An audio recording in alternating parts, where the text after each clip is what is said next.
Hello, this is Wooly with the Basement Kings. We are in Waco, Texas, where we're working in a holding pit for water, and we are waterproofing it. As you see the moisture still on the water. That's from yesterday. The moisture level in here is very high.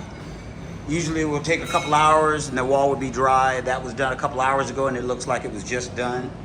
So our moisture meter is reading as if water is in here, but it is down at the very bottom. We're on a scaffold, and when we work our way down to the bottom, it'll be more pronounced.